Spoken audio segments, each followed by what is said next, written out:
Silver alert, the $100 signal just got stronger. Something just shifted, not in the headlines, not on CNBC, not in any mainstream financial report, but deep inside the structure of the silver market, a signal just got louder. A signal that has historically preceded some of the most violent price moves in commodity history. And right now, almost nobody is talking about it. If you own silver or you've been thinking about it, the next 15 minutes could be the most important financial content you watched this year. Stay with me. Here's what we're going to cover today. We're going to look at why silver is sitting at what may be one of the most extreme mispricings in modern financial history. We're going to break down the specific signals, real, data-backed signals, that are quietly pointing toward a major repricing event. And we're going to look at why the $100 level, which sounds outrageous to most people, is actually starting to look like the conservative case, not the optimistic one. Now, I want to be clear before we go any further. This is not hype. This is not a get-rich-quick pitch. This is a macroeconomic analysis. And the math, the actual math, is starting to speak for itself. Most investors look at silver and see a commodity, a metal, something that goes up and down with no real logic. Smart money looks at silver and sees something completely different. They see a monetary asset being systematically mispriced by a paper market that is beginning to crack. Let me explain exactly what that means. Part 1. The paper illusion. For decades, the price of silver has been set not by physical supply and demand, but by paper contracts traded on the COMEX exchange in New York. Think about that for a moment. The price of a physical metal, a real, tangible, finite resource, has been determined largely by contracts that represent silver that may not even exist in the quantities being traded. At peak periods, the ratio of paper silver to physical silver on COMEX has exceeded 100 to 1. Some analysts have placed it even higher. What that means in plain language is this. For every 1 ounce of real, deliverable silver, there are potentially hundreds of paper claims on that same ounce. Now, in normal times, the system works. Most traders never ask for delivery. They just trade the paper and walk away with dollars. But here's where the story starts to get interesting. The world is no longer in normal times. Industrial demand for physical silver has been accelerating at a pace that the paper market simply was not designed to handle. Solar panels, electric vehicles, AI, data centers, semiconductors, medical equipment, defense systems. Silver is not just a monetary metal anymore. It is the indispensable metal of the modern economy. And the supply side? It is not keeping up. The Silver Institute, one of the most credible industry bodies tracking this market, has confirmed structural supply deficits for multiple consecutive years. The world is consuming more silver than it is mining, every single year. So you have a situation where physical demand is rising, physical supply is falling short, and the price is still being suppressed by a paper system that is increasingly disconnected from physical reality. How long can that last? That is the question that keeps institutional analysts up at night. Part 2. The gold-silver ratio. Let's talk about the gold-silver ratio, because this is where the signal gets really loud. The gold-silver ratio tells you how many ounces of silver it takes to buy 1 ounce of gold. Right now, that ratio sits at historically extreme levels, far above the long-run historical average of around 50 to 1, and significantly above the geological ratio of silver to gold in the Earth's crust, which is approximately 17 to 1. What does that mean? It means that relative to gold, silver is deeply, structurally undervalued. Every time in modern financial history that this ratio has reached extreme levels, in 1991, in 2003, in 2009, in 2020, silver has subsequently experienced explosive, rapid repricing. Not gradual, not slow, explosive. In 2020, when the ratio hit its highest levels in recorded history, silver moved from around $12 to nearly $30 in a matter of months. That's a 150% move, and it still didn't fully close the historical gap. Now here's what most people miss. That move happened during a global pandemic, during economic lockdown, during one of the most uncertain moments in modern history.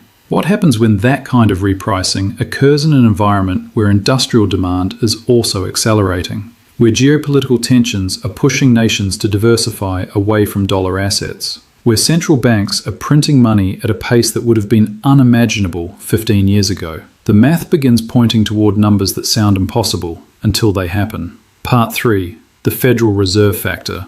Let's bring in the Federal Reserve, because you cannot understand where silver is going without understanding where the dollar is going. For the past several years, the Fed has been navigating one of the most difficult monetary environments in its history. Inflation proved far more persistent than they publicly admitted. Rate hikes have created enormous stress in the banking system, in the commercial real estate market, and in the federal government's own ability to service its debt. Here's the number that matters most. The United States government is now spending more on interest payments on its national debt than it spends on national defense. Let that land for a second. The most indebted government in human history, with over $34 trillion in outstanding debt, is now paying interest costs that are crowding out nearly every other spending priority. There are only a few ways out of a debt trap this severe. Default, which no government willingly chooses, austerity, which no elected government can survive politically, or inflation. Deliberate, sustained, structural inflation that slowly erodes the real value of that debt. History tells us which path governments always choose. And when governments choose inflation, when they allow their currencies to lose purchasing power systematically over time, hard assets reprice. Gold reprices. And silver, which has both monetary and industrial demand, reprices with particular violence. The Fed may talk about price stability. They may talk about 2% inflation targets. But the math of American debt does not support a return to genuine monetary tightening, not for any sustained period, and smart money knows this. Part 4. The industrial demand supercycle. Now let's talk about something that separates this moment from every previous silver bull market in history: industrial demand. Silver has always had industrial applications, but what is happening right now in the 2020s is categorically different from anything that came before. The green energy transition alone is creating silver demand that dwarfs historical consumption. Each solar panel uses silver. The global solar installation targets that governments have committed to across Europe, the United States, China, India require silver at a scale that the mining industry cannot realistically match. And it's not just solar. Electric vehicles use silver in their electrical systems, in their charging infrastructure, in their sensors. The build-out of AI data centers, which is accelerating at a pace nobody predicted even 2 years ago, requires enormous quantities of silver in semiconductors and advanced electronics. Then add defense. Modern weapon systems, guided missiles, advanced radar, next-generation military hardware, all silver-intensive. And medicine. Silver's antimicrobial properties are driving adoption in medical devices and wound care at an accelerating rate. Here is the critical point. Unlike gold, where roughly 90% of demand is financial and can theoretically be satisfied by paper instruments, silver demand is increasingly being driven by industrial users who need the actual metal. Physical delivery, real ounces, not paper promises. When industrial users compete with investors for the same limited supply of physical silver, something that is already beginning to happen, the price dynamics change completely. You are no longer just dealing with sentiment and speculation. You are dealing with genuine scarcity. And genuine scarcity, in a market that has been artificially suppressed by paper, historically produces price corrections that are both sudden and severe in their upward magnitude. Part 5. The geopolitical dimension. There is another layer to this story that almost nobody in mainstream financial media is connecting clearly. De-dollarization. The move by China, Russia, India, and dozens of other nations to reduce their dependence on the US dollar as the global reserve currency is accelerating. The BRICS expansion, the growth of bilateral trade agreements settled in local currencies, the reduction of US Treasury holdings by major foreign central banks. This is not conspiracy theory. This is documented, data-backed geopolitical reality.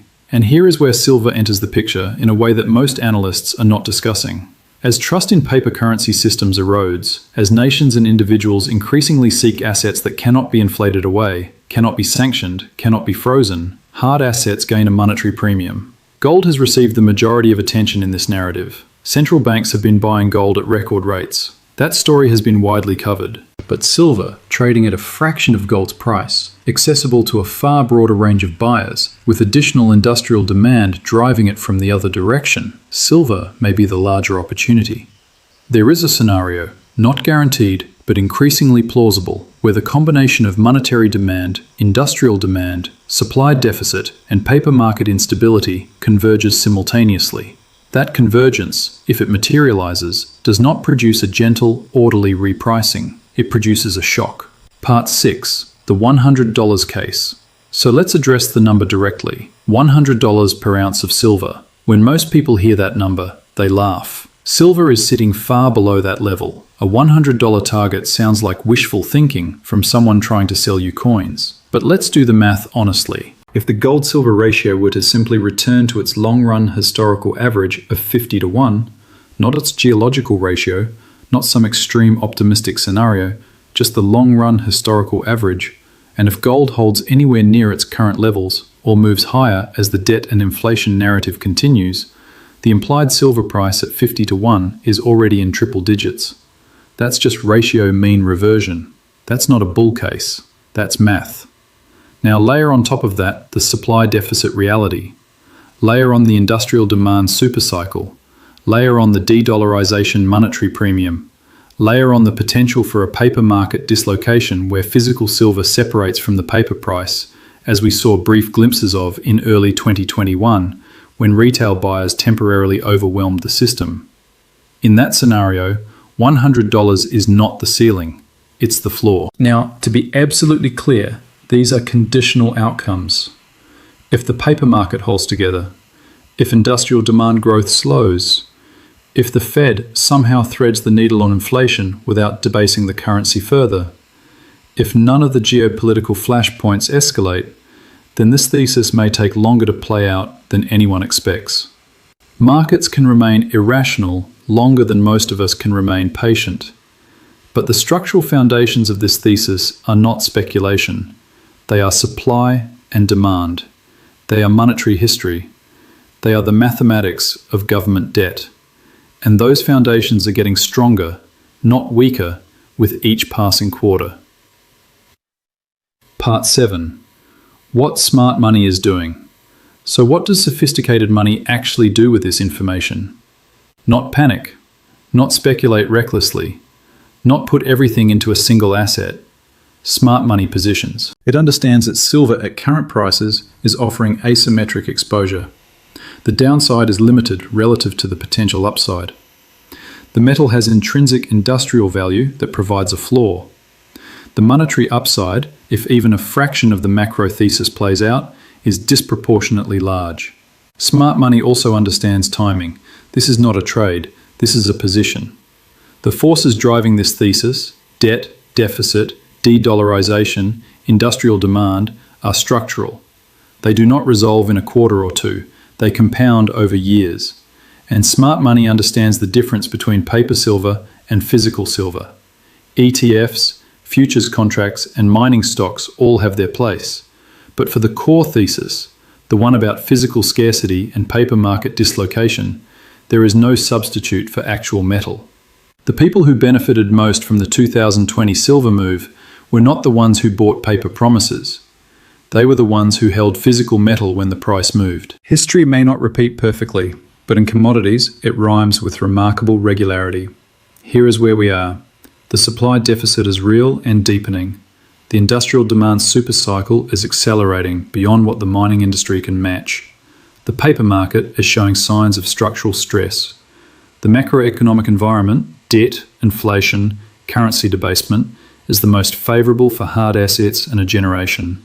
And the gold-silver ratio is sitting at levels that have historically preceded explosive silver outperformance. The $100 signal is not a fantasy. It is the logical, mathematical endpoint of forces that are already in motion. The question is not whether these forces are real. They are. The question is not whether history supports this thesis. It does. The question is simply, are you paying attention before the crowd does? Because here is the uncomfortable truth about markets. By the time $100 silver is on the front page of every newspaper, by the time mainstream financial media is running segments about the silver surge, by the time your co-workers are asking you about it at lunch, the majority of the move will already be over. The opportunity lives in the uncomfortable space between early and obvious. Right now, silver is still in that space. How much longer it stays there is a question that the market and the math will answer for us. Stay informed, stay analytical, and stay ahead. Because in markets, the most expensive thing you can do is be right too late.